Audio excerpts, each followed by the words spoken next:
So I tell you what, I think I've heard it all when it comes to the idea of new versus old. And today I really want to have this conversation because I think there is an argument many people pose around quality versus quantity, or the other way around.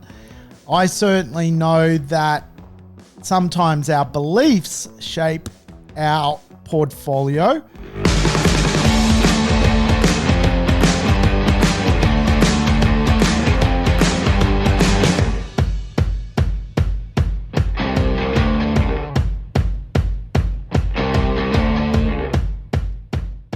Welcome to the Urban Property Investor. I'm your host, Sam Saggers, here to help you crack the code of real estate wealth. Today's show, another code cracker. We're going to dig into the idea of building a portfolio, whether we should get involved with much older real estate. Should we actually tackle brand new or newer real estate? What if we need to look at real estate through a new lens? Today's show is really tackling this conversation. So I'll tell you what, I'm pretty pumped to bring you the show today. I think we're going to have a bit of fun. I don't know if we should do the show. We never know until we get to the end. But I tell you what, we're going to discover some insights and take on the good, the bad, and the ugly of both new real estate and, of course, old real estate. We're going to be able to, I think, walk away from the end of the podcast having assessed both and being able to make a pretty informed decision if we are potentially building a portfolio. Hey, if it's your first time tuning in, welcome aboard to the Urban Property Investor. Big part of my job is simply sharing 3 decades worth of property investment with others. So welcome aboard. A few rules, just make sure you play the show quickly. Do it in double speed if you can. Try and get your life back, I always say. And I tell you what, if you're tuning in today, you've probably across the fact that I have a Gopnik dog if you are a long-term listener. Hey, I just got Rafi. He actually went for surgery yesterday. Yes, Rafi is now a eunuch. So my household includes a eunuch, which is fantastic. He has a bucket on his head, and so interesting hanging out with a bucket head dog. Not too many other dogs want to hang out with a bucket head dog, so I've soon learned that I think dogs are a bit scared of the old bucket system, potentially losing the old Jats crackers. But we're not here to talk about my family. We're here to talk about real estate. And today, again, I think there is a big conversation when it comes to the idea of new versus old. It seems to be, for many people, a bit of a sticking point. Certainly to me, sometimes feels like it is actually the Muhammad Ali versus George Foreman when it comes to real estate. Should we choose something a little bit more modern with a few less challenges potentially when it comes to repairs and maintenance, or should we stick to some of the older real estate and see if we can fiddle with it, do something with it to make it more stand out in a crowded real estate marketplace? So I tell you what, I think I've heard it all when it comes to the idea of new versus old. And today I really want to have this conversation because I think there is an argument many people pose around quality versus quantity, or the other way around. I certainly know that sometimes our beliefs shape our portfolio. Kiyosaki often says, the famous real estate guru, Robert Kiyosaki, often says people have inside them a broke person, a middle-class person, and a rich person. And they are voices inside our head. And I often think people shape their portfolio based on how they perceive the world. Rich people do bigger deals. Rich people buy better real estate. Rich people buy better locations. That's fundamentally how they become rich, how they maintain becoming rich. So if rich people buy bigger, better deals, why are we even talking about potentially real estate in really D-grade locations that is old and itchy? Well, I think it is worth having the probe into this conversation, the prize fight between the two. I'm going to try and lead the debate as best as possible. And I certainly know that I guess many people do have a little bit of a cognitive bias when it comes to what they pre-decide to purchase in the real estate marketplace.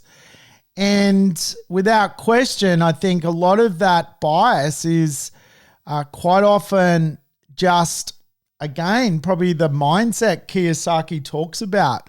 You know, are you buying real estate with a broke mindset? If you buy real estate with a broke mindset, you're probably going to get burnt.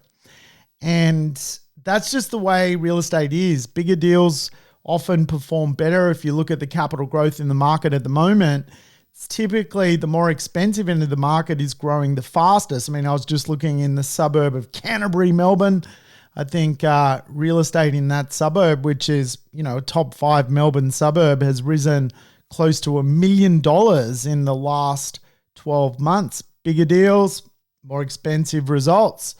So I think to break down whether we should tackle new versus old, or old versus new, or buy an old property or buy a new property, I think we need to have the time conversation to begin with.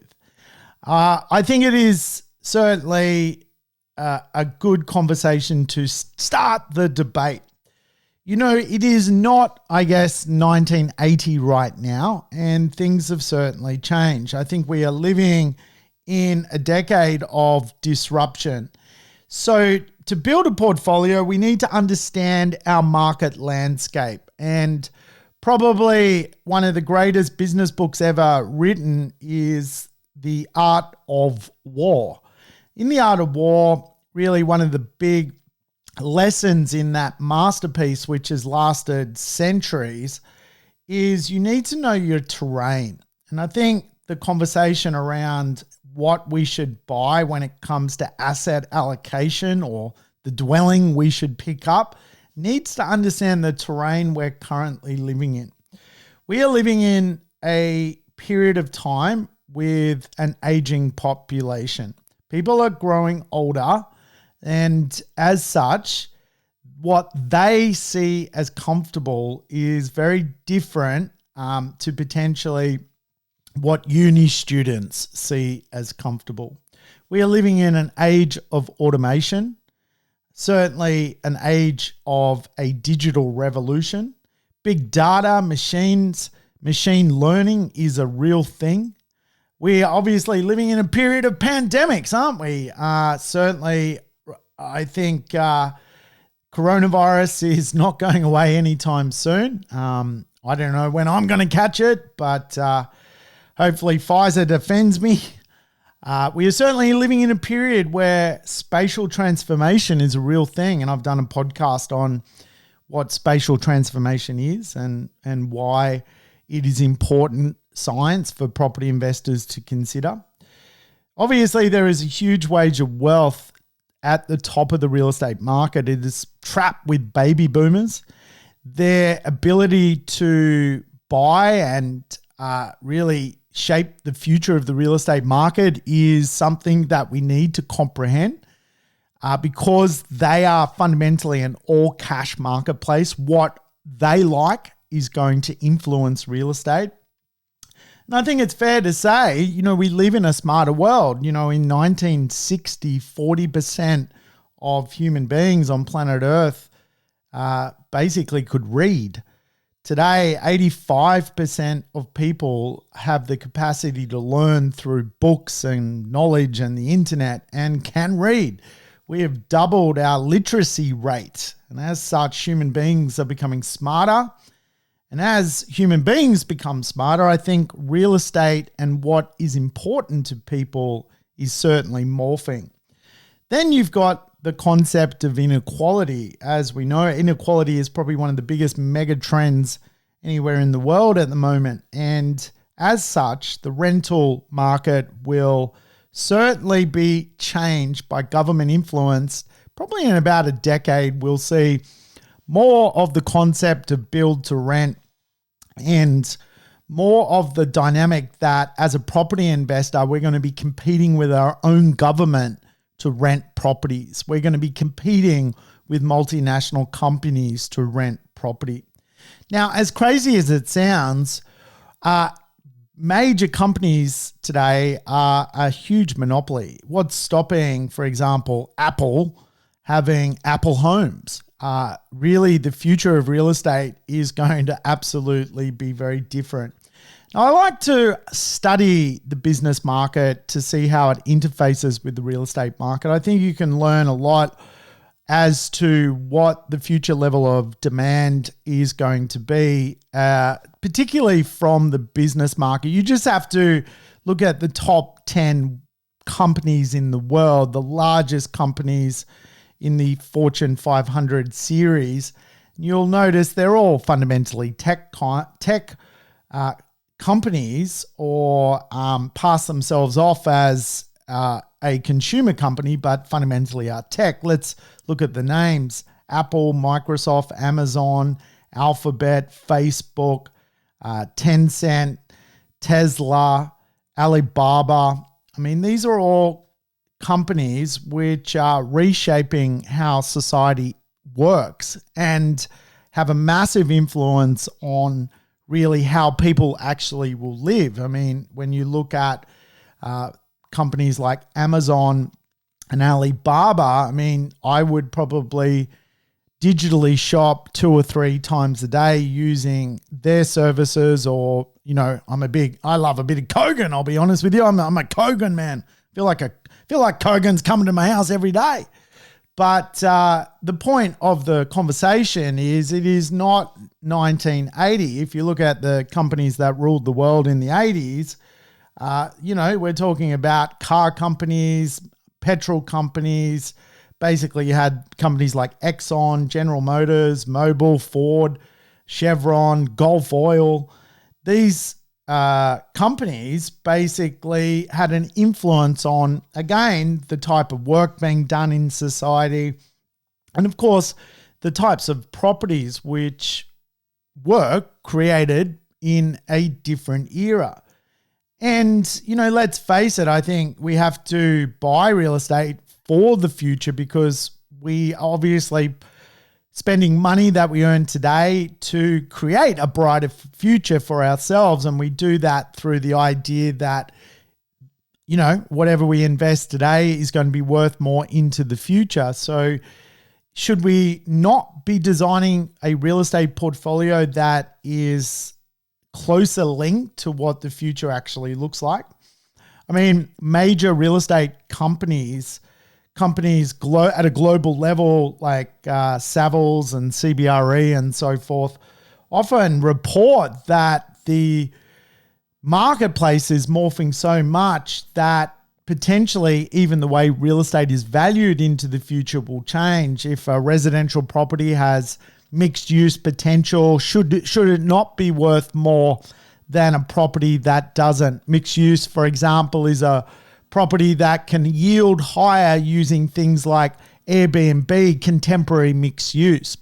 So again, I think we need to just take a step back, throw away our biases, and maybe take a breath when it comes to choosing this portfolio we're designing for ourselves, and see if we can map out something really cool.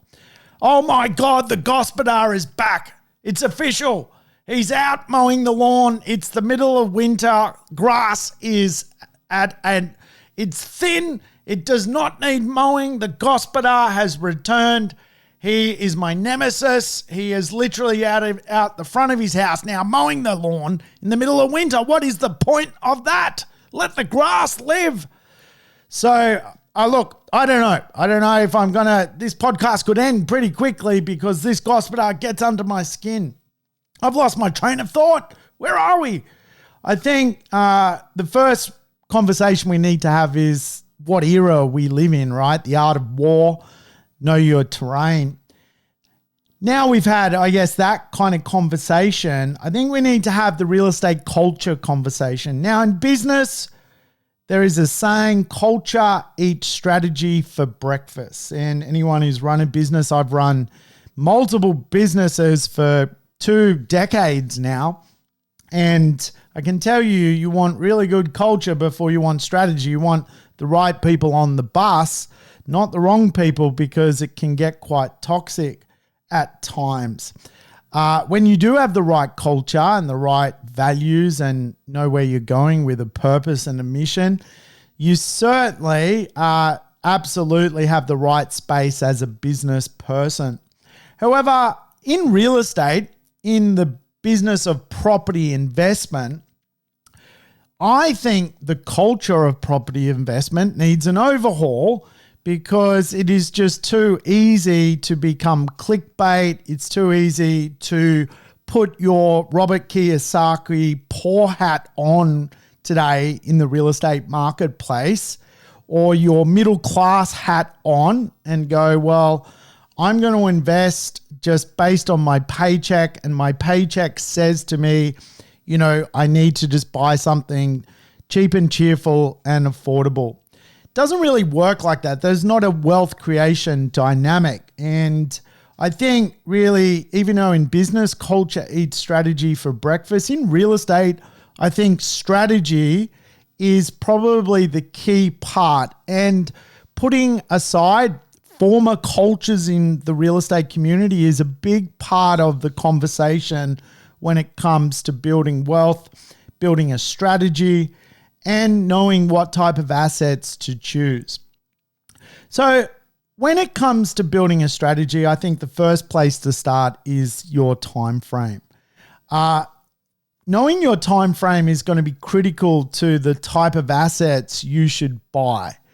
And I think one of the biggest challenges for real estate investors is when you become a real estate investor, you buy a problem. That is the purpose of being a real estate investor. You buy problems and you solve them. You buy problems and you see them through. The biggest problem in the real estate marketplace is, without question, the problem of time. Most real estate investors don't realize when they are signing up to be a real estate investor that time just goes really slow. It's a really slow burn.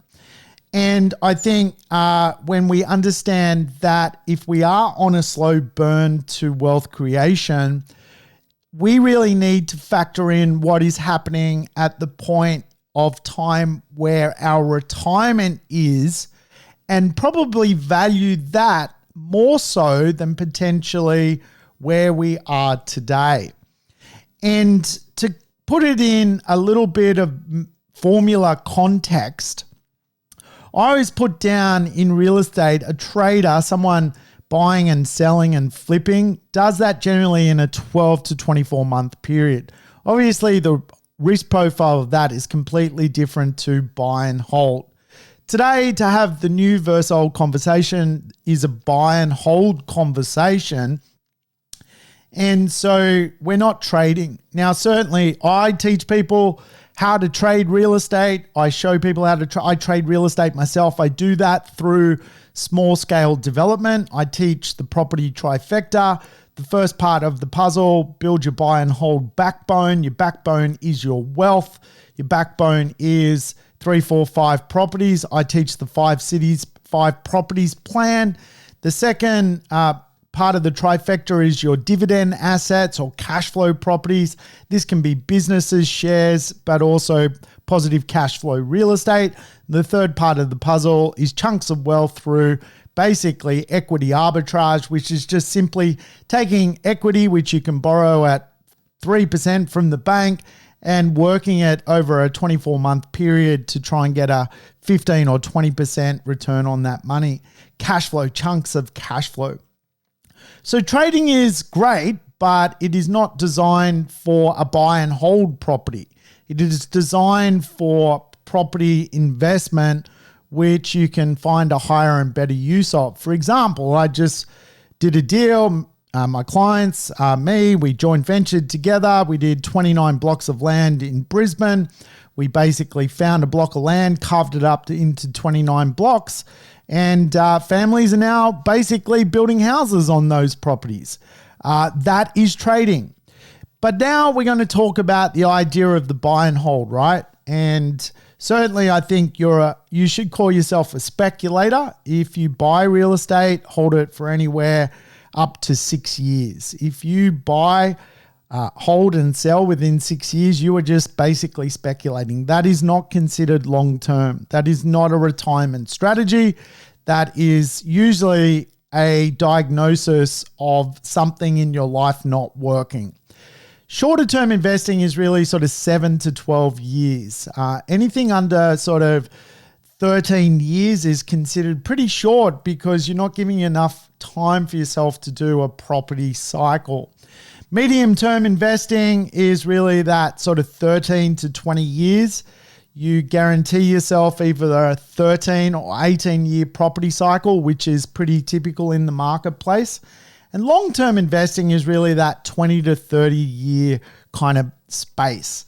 So for the most part, when it comes to buy and hold, I'm showing people to do property investment over a medium to long-term point of view. And long-term, being 20 years plus, means today, if you're shaping a portfolio, it's 2021, obviously.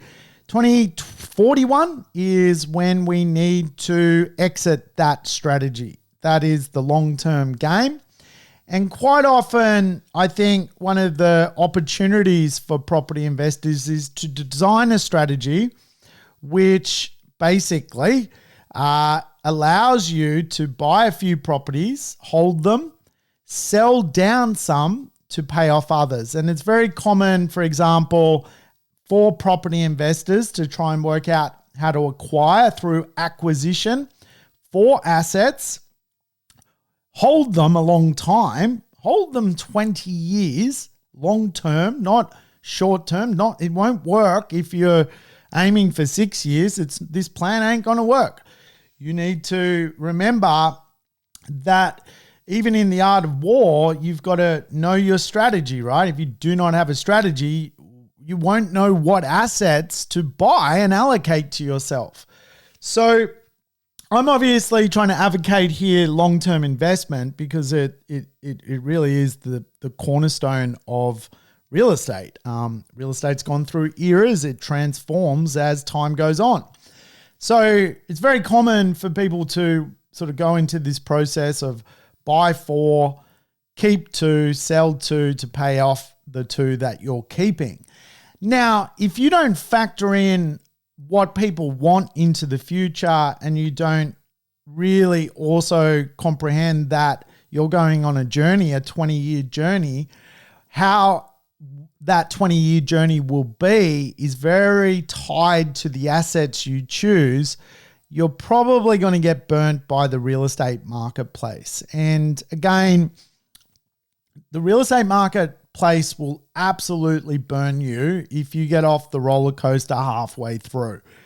It will burn you if you get the wrong assets for the wrong strategy.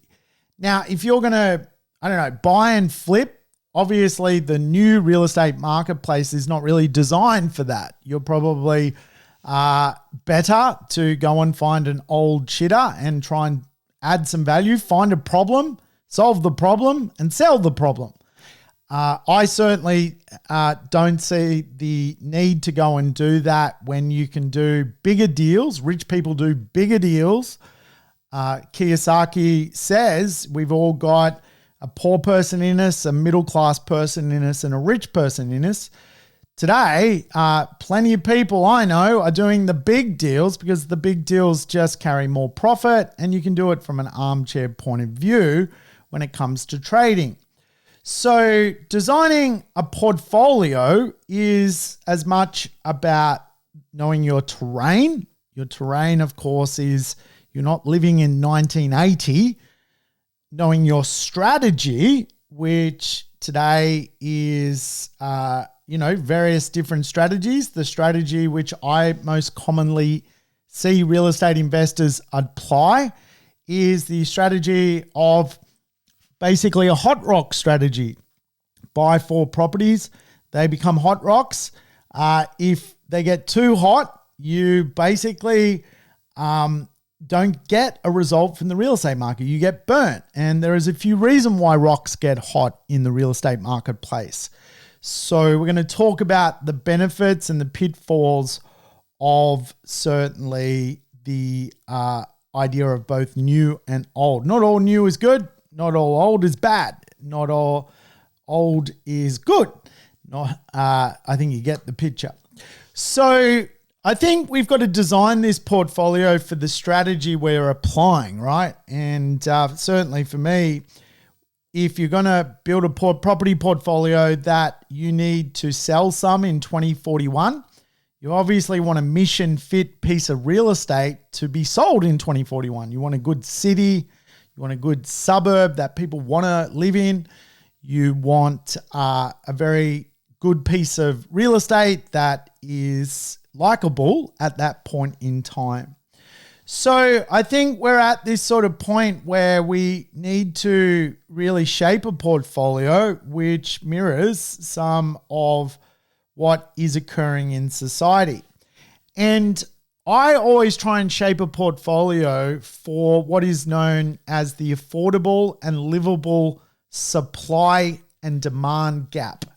The affordable and livable supply and demand gap. So basically, in our cities, there's all sorts of areas to buy real estate. Some of them for property investors are way beyond most people's budget. Most people I'm working with, want to spend 300, 400, 500, 600, 700, maybe $1 million at a stretch. As such, you need to obviously dance around the real estate marketplaces to look for something that is affordable, but there is a lot of reasons as to why people want to live in that property. And again, the idea today that there is really a lack of safe, well-designed, comfortable, affordable properties in really lifestyle precincts that have good local services is what most property investors want to get their hands on. And because most of society wants to get their hands on those assets, they become hot property. And again, the affordable and livable supply gap is a place today where a lot of real estate is being fought over. Millennials want to buy it. Baby boomers want to buy it. Everyone is kind of competing for the same marketplace. And as such, I think it is a really important conversation piece to tackle when we're tackling this idea of more modern properties or older properties, that today the consumer that is walking the earth of the real estate marketplace is very, very different. We have the largest expected maneuver of people fundamentally of baby boomer generation with more money than you can poke a stick at, who are at some point going to want a more modern and more convenient property that they can enjoy, as opposed to rotting in a property where the roof is leaking.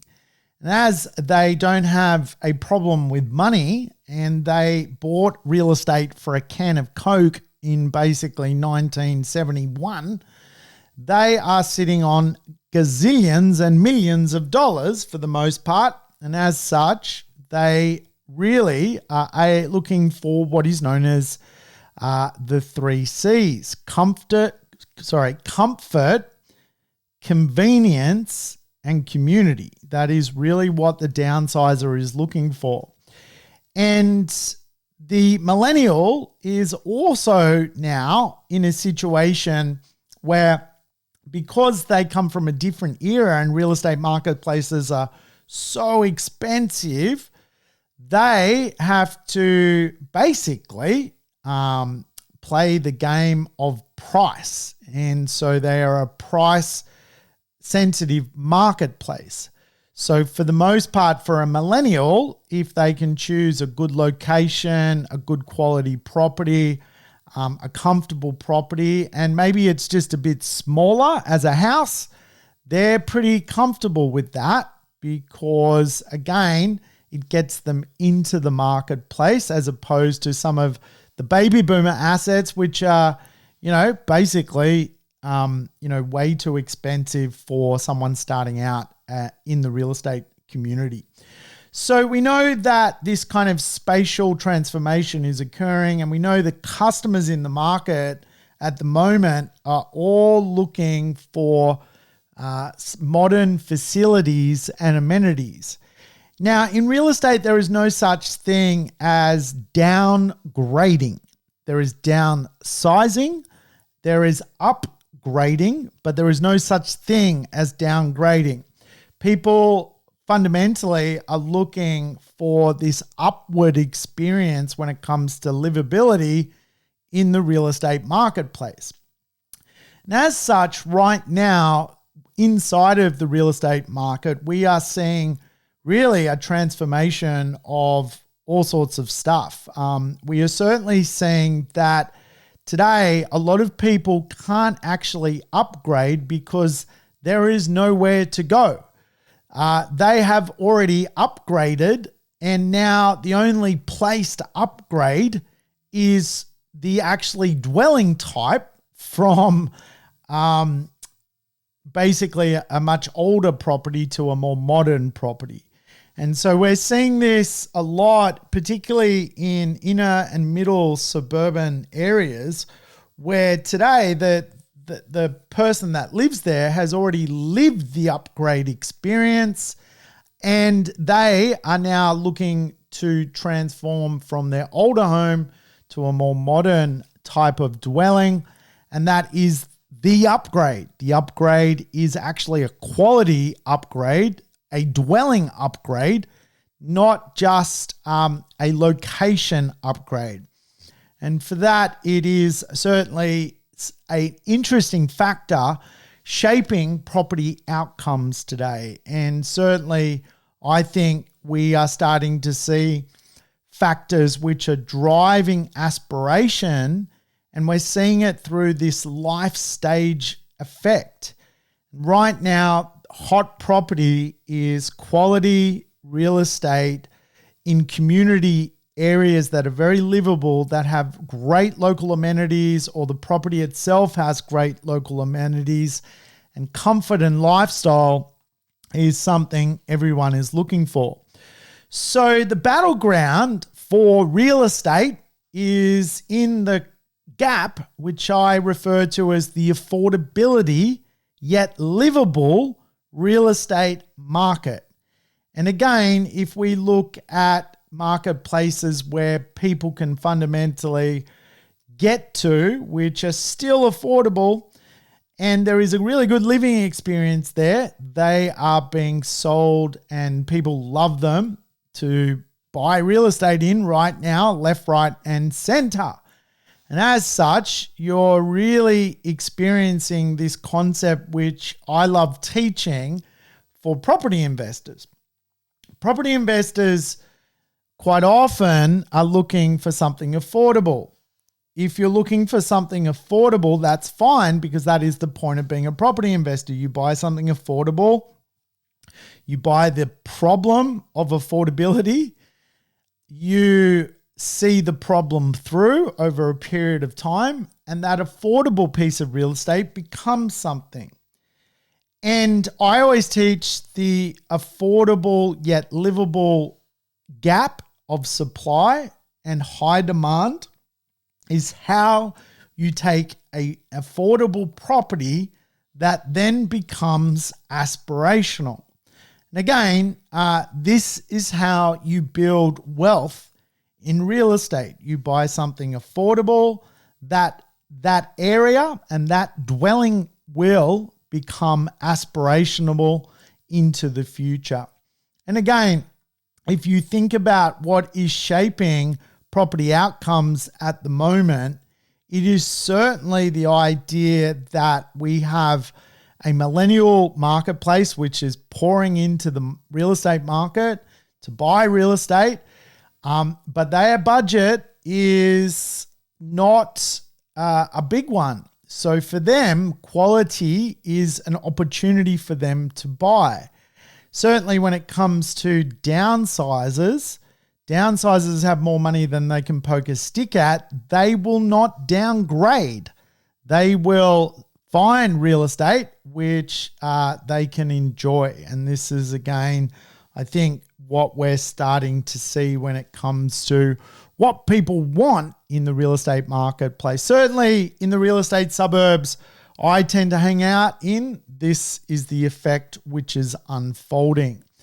Now, again, real estate is full of gotchas, and I can tell you there are all sorts of gotchas when it comes to being burnt from the real estate marketplace. Remember, if you're designing a plan that is designed around you exiting the real estate market as a business owner in the real estate market of the business of property investing, you're giving yourself a runway of 20 years, your number is 2041. So if you design a portfolio for that exit in mind, you're going to have to think about the journey along the way.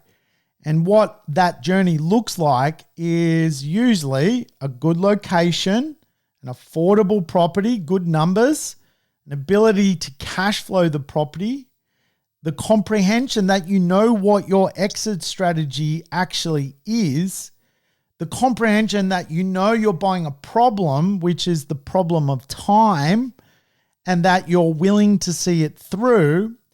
And if you take on the wrong asset, you're going to have to spend money on that journey, making sure that the real estate you buy does not become a liability.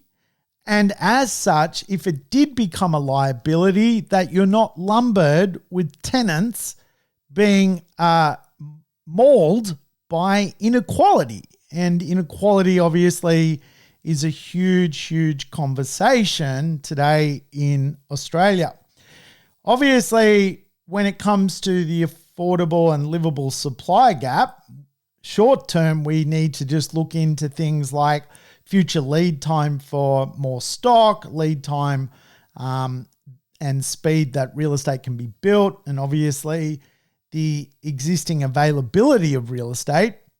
But these are short-term metrics, and I think a lot of property investors worry about what is going on in the next 6 months, as opposed to actually thinking about, well, when does this business of building a property investment experience actually end?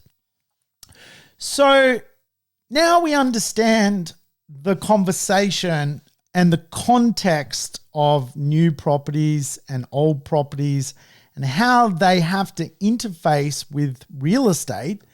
Then I think we should have the conversation about the pros and cons of new properties and old properties.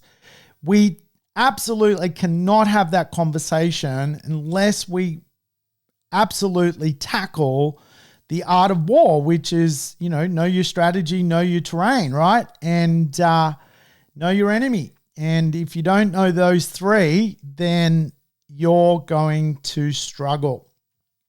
So when it comes to certainly the choice between older real estate and more modern real estate, I think one thing which certainly is evident, there is some great suburbs and great locations in our cities which have some beautiful older real estate, and more importantly even, those suburbs are not new suburbs. So people who own real estate in those suburbs have mortgages that are virtually paid off or already paid off.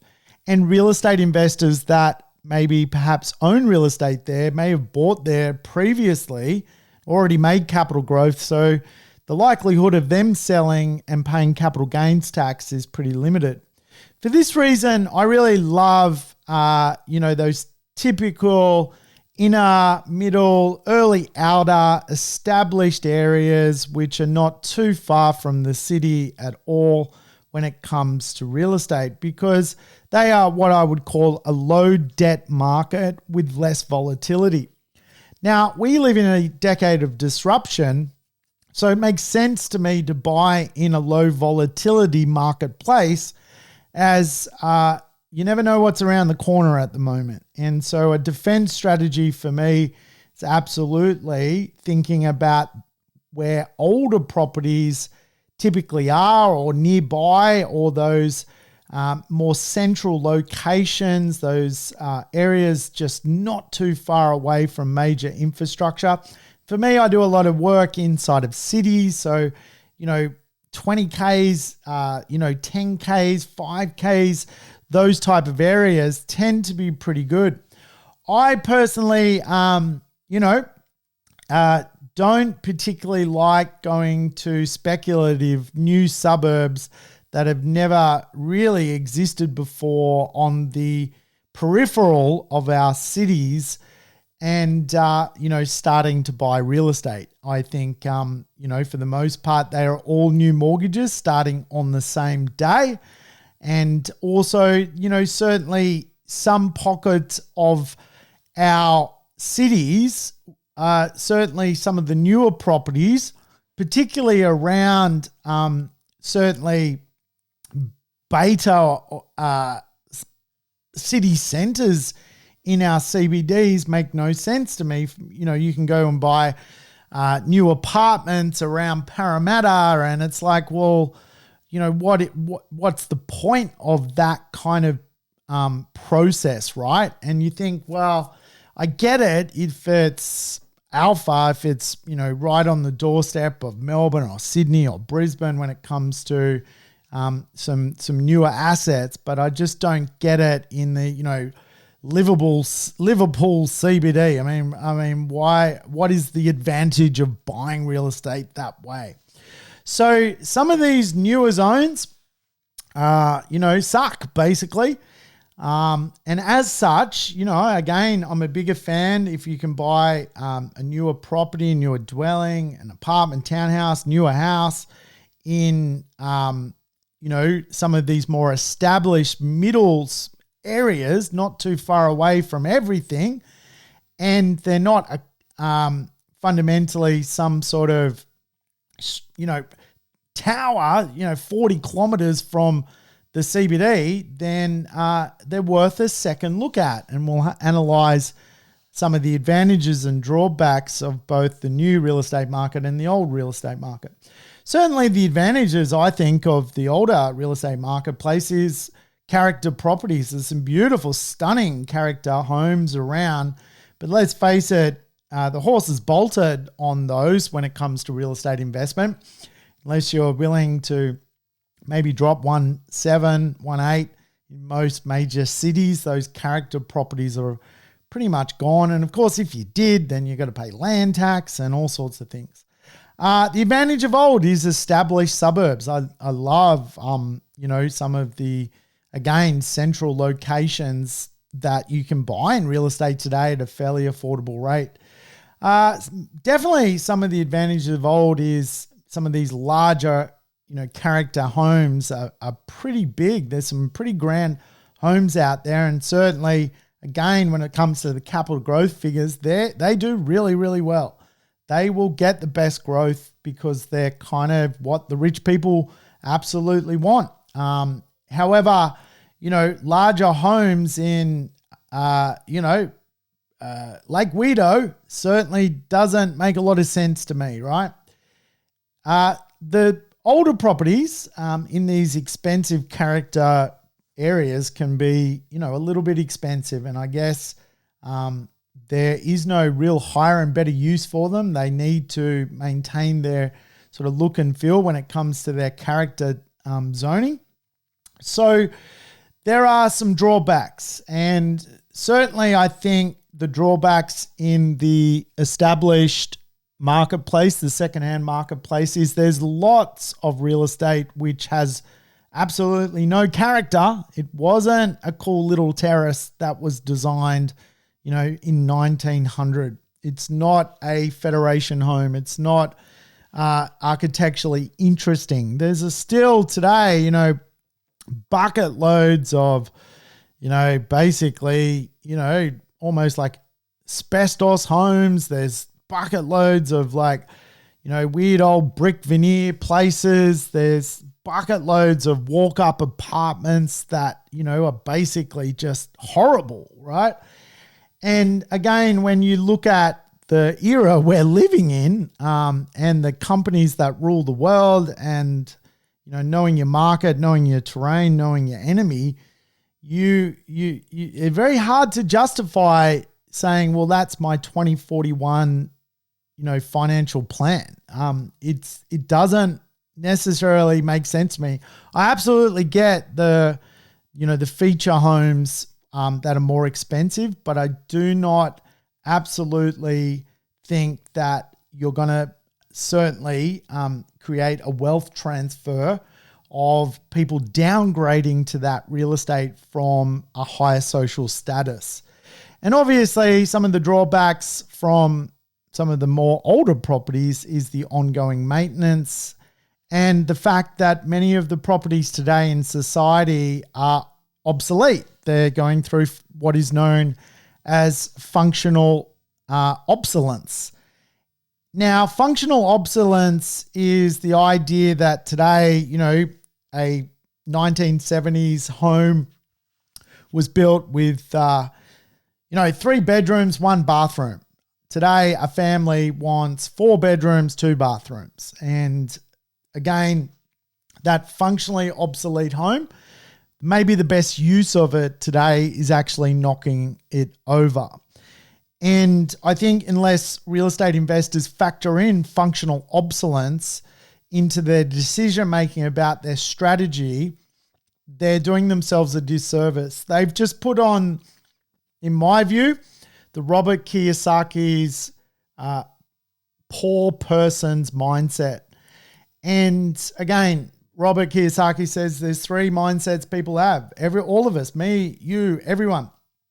We have the rich version of us, the middle class version of us, and the broke version of us. And a lot of property investors just go into this thing with this broke mindset. They buy a property which looks broke, and they don't factor in the loss of functional obsolescence on the asset. And again, I've got the lashes on the back for this stuff. I've bought real estate like this. I once bought a property in regional New South Wales. I picked it up cheap. It was like $110,000. And I owned it for a year, and all of a sudden the foundations of the house basically started to struggle, and I got a quote to fix the foundations. And this was in my early days of property investing. Like, I didn't have any money, and I got a quote from several builders and to fix and sort of repair the property, and it was on some erratic soil. It was like $41,000. The house was only worth 110.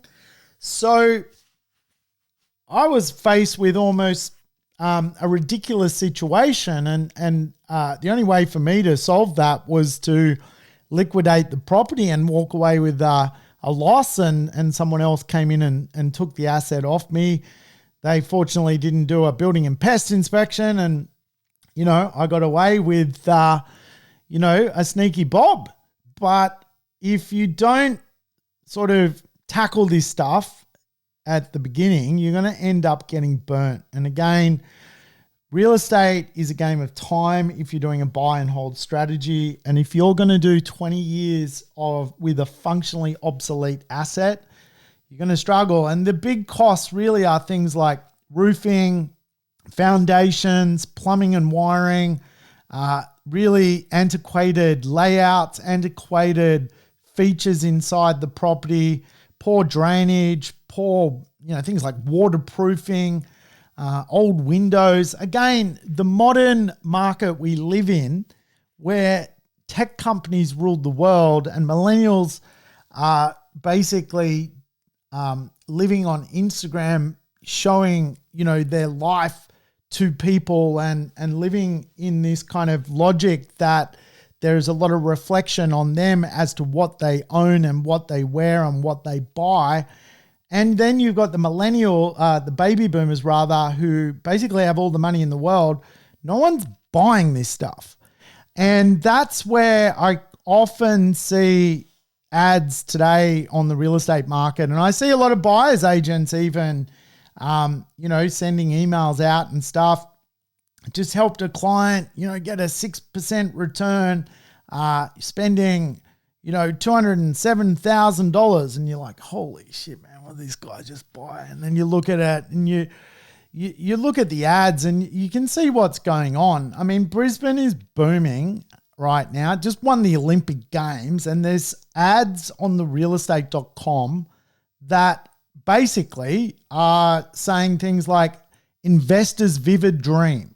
When a real estate ad says investors' vivid dream, all that is basically pointing out that no owner-occupier, no downsizer, no upgrader, no millennial actually wants the asset. It is now, it has no marketplace. And the only marketplace for it is investors. And then an investor looks at it and goes, wow, that's cheap. I'm going to put on my Kiyosaki broke cap on. And I'm going to buy a cheap property because when something's $340,000, I mean, it is what it is. That's what I can afford. And hey, I'm in the market.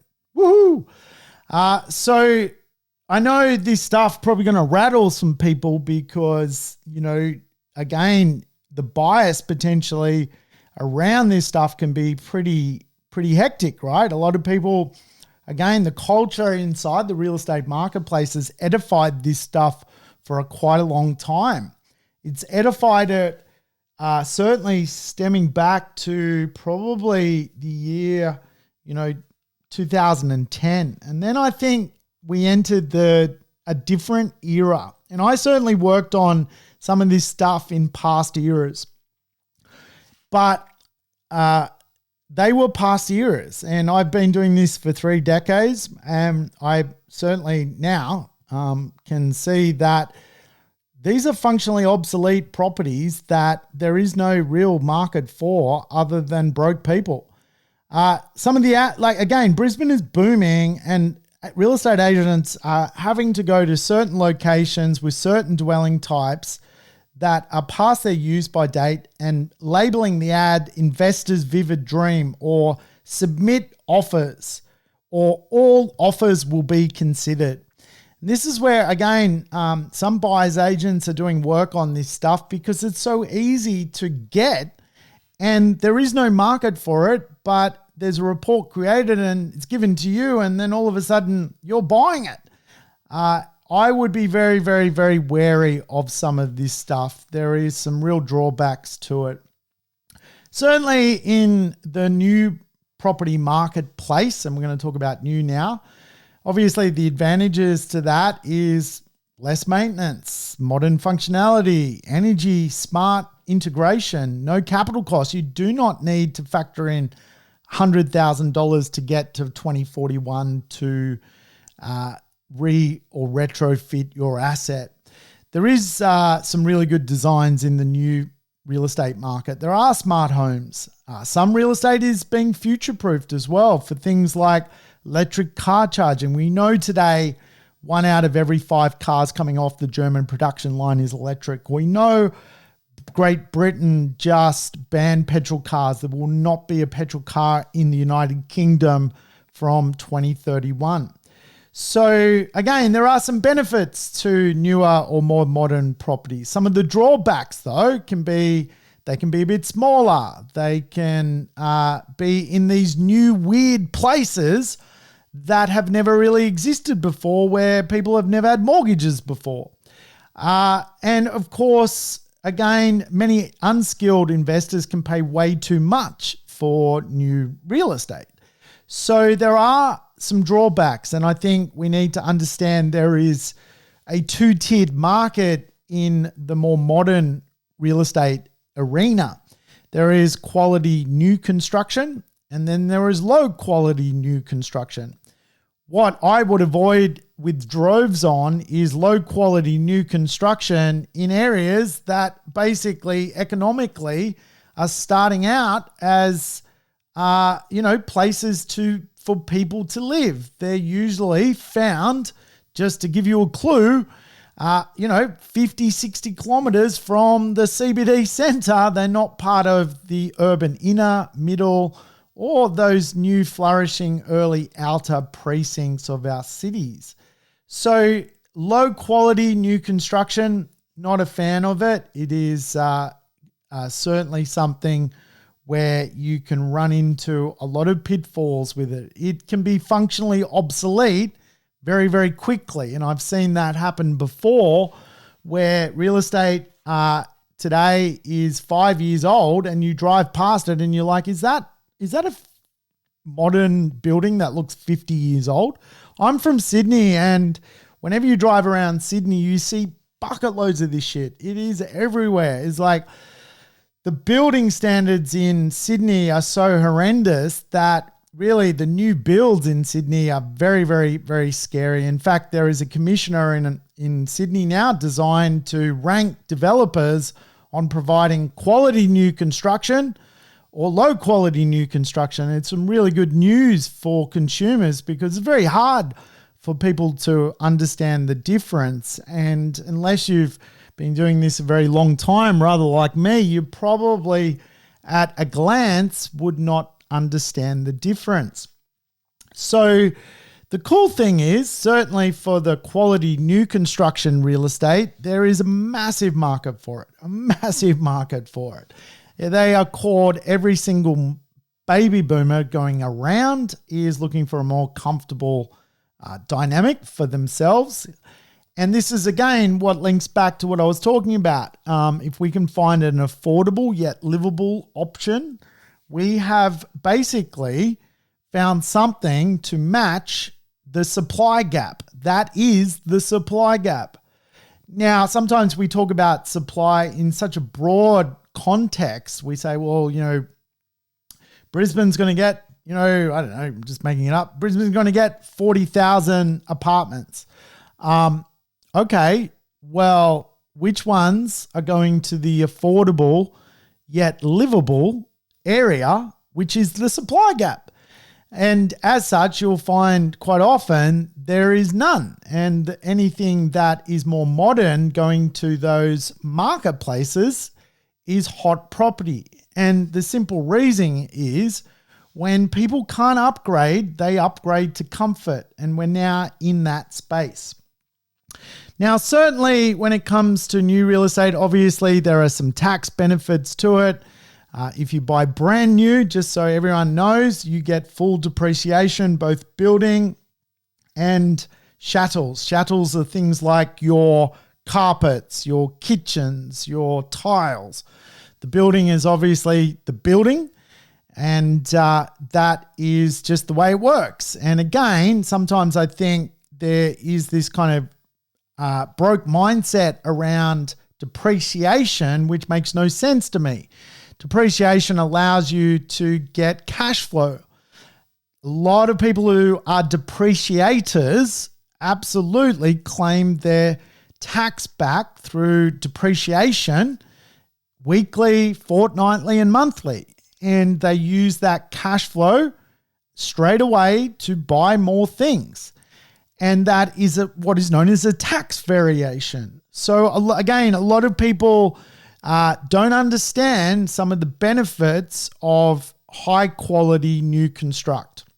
Obviously, there are a few variables positioning, again, this idea that society is into this stuff at the moment. The cost of renovation has become pretty significant with inflation. Pandemic itself is pushing people into this context of, well, if I'm going to go through lockdown, I want to live somewhere good and I want to feel good where I live. And again, more modern real estate or more functional real estate is doing pretty well in that context. So again, there are two types of new construct, you need to avoid 75% of new construct because it's rubbish. It's basically low quality new construction. And then if you can find more modern, high quality new construct, it's a little bit of a trump card in the market at the moment, because it certainly is something that many of the buying groups in society like. Now, personally, I'm just going to, and I mentioned this once before, if I was going to the bar and I was ordering a drink, I get a fluffy duck for the missus, and for me, I would do the blend. And the blend to me is buying in inner, middle, or early outer ring neighborhoods, not at the edge of the city, where you can get this blended model of, for example, central locations, established suburbs, old debt marketplaces, in some instances, character neighborhoods with character homes. But obviously, we can't afford to buy those character homes. So let's look at something a little bit more sleeker, a little bit more minimalist, with less maintenance, that has really good energy, great designs, and is kind of future-proof to get us to 2041. And that's where personally, when people talk to me about is new better than old, is old better than new, I always recommend, consider the blend. Take the best of the old market, the best of the new market, blend them together, and you will wake up in 2041 after your long-term real estate plan is done with something that is still very appealing to the real estate marketplace of 2041. And again, I think the renaissance of these more central locations, which are still affordable yet livable, is the supply gap. That is where the money is to be made in the real estate marketplace.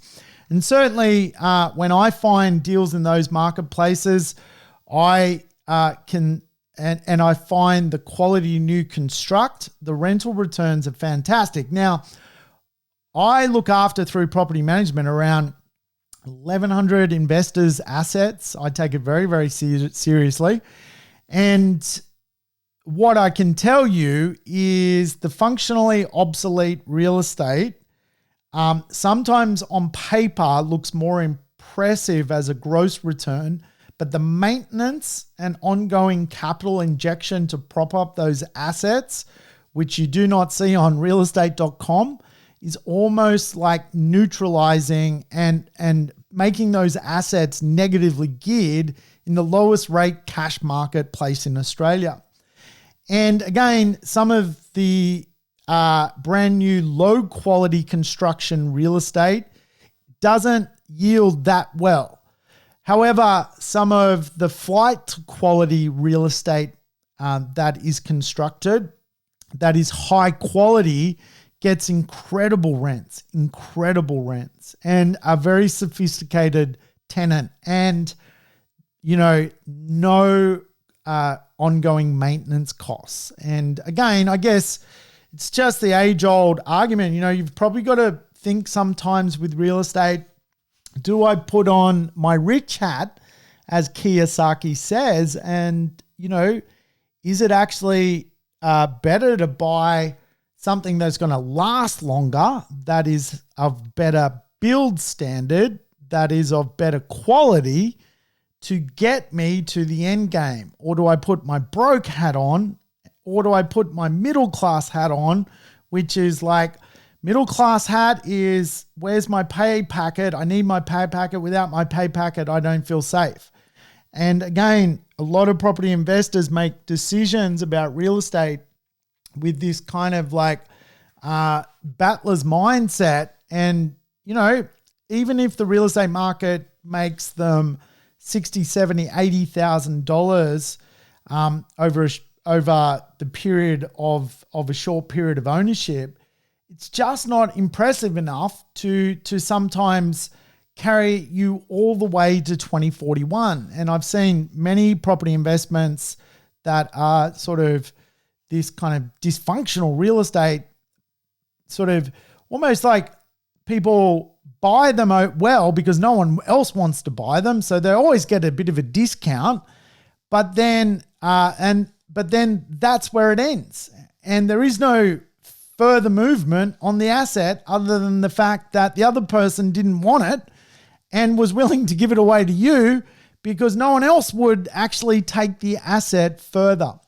So I think the conversation around yields is an interesting one because what we see is there is less vacancy, certainly longer occupants, and much higher returns in the marketplace today that can support some of the prices of high quality assets or more modern properties.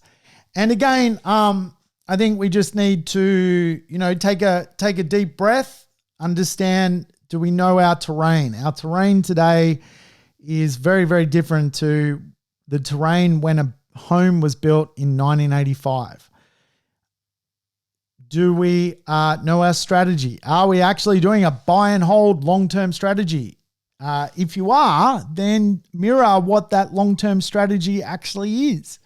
And again, know your enemy. And for me, the enemy conversation is a big one. The enemy conversation is quite often ourselves. Again, when you become a property investor, you're buying a problem. The biggest problem you're buying is time. If you're not willing to see time through, as you're buying a problem, you need to see it through. And if you're buying the problem of time, you need to mirror what that time frame is with your asset allocation. I think obviously good improvements and good economics makes a lot of sense. Hey, that's it for me today. Thanks for tuning in to the Urban Property Investor. I hope you liked today's show. Feel free to leave me a review. Now, I wanted to leave you with my quote. I made a quote in one of my mate's books. He put me in his book, and I never know what the quote is, but I want to start to get in the habit of leaving the show with my quote in his book. And here it is. Apparently, I said this on one of the Urban Property Investor podcasts, and he was like, wow, that's a really good quote. I'm going to put it in my book. And I was like, did I say that? And he was like, yeah, you said it. So, and the book, by the way, Your Exceptional Life. Make the rest of your life the best of your life. Anyway, this is the quote. You guys want to hear the quote? Don't ever fear to fail, be inspired to succeed. So now on the Urban Property Investor, I'm going to end the show on that note. Let me just reread it again because I have a memory like a goldfish. Don't ever fear to fail, be inspired to succeed. I hope this podcast will help you succeed. All the best. Lots of love. Sam Saggers signing off. Thanks for tuning in to the Urban Property Investor. To never miss an episode, make sure you subscribe to the podcast on your favorite app or on YouTube. And I would love it if you could give the show a rating and share it with your friends and family. In between episodes, you can always keep in touch with me by connecting on social media over Facebook, Instagram, or LinkedIn. Until we meet again on the next episode of the Urban Property Investor, take care and bye for now.